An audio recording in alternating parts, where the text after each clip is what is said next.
At Holy Family Basilica in Nairobi,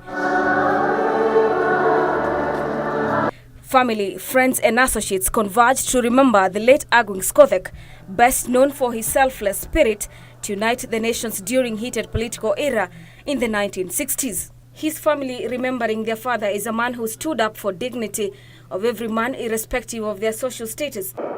I think if Daddy was here today and came back to Kenya today, he would say maybe a little bit less nepotism, a little bit less tribalism and a little bit less corruption, and maybe a little bit more merit. And I think Luos have suffered long from people not looking for merit in terms of government appointments and other opportunities in the world.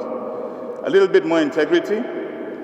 Political leaders attending the event, led by former Prime Minister Raila Odinga, calling on Kenyans to emulate the late Kodhek. I do hope that because the 30-year rule is over in British law, and the 50-year rule is over in British law, that all the secrets that MI6 or British intelligence have about what happened in Kenya can now be made open to researchers to find out whether CMD was or was not road accidented. As a politician, and many lawyers here don't like joining politics, they are comfortable to be political commentators. But it descended into the dust of the matter, and some of us have followed that path. He pioneered for us. Argwings Kodhek was a politician who was full of banter, wit, and repartee.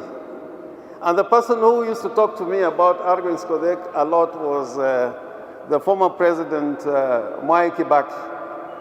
If you study the story of Argwings Kodhek with Mwai Kibaki, he will talk endlessly. The leaders calling for his immortalization, saying that it will go a long way in inculcating his values among those who dared to dream.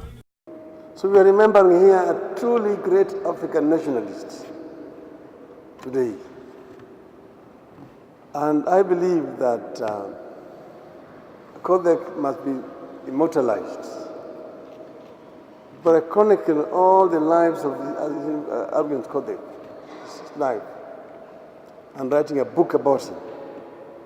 Because I think it is a history that will teach very many of our future generations that here lived somebody who believed truly in African values. The late Argwings Kodhek is said to have been instrumental in fighting for Kenya's self-rule in the late 60s when colonial powers wanted to delay Kenya's independence.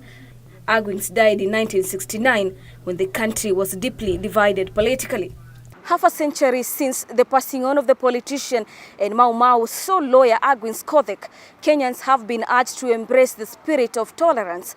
These as calls to have the national government name him as a hero continue to intensify. For Channel 1 News, I'm Gladys Mungai.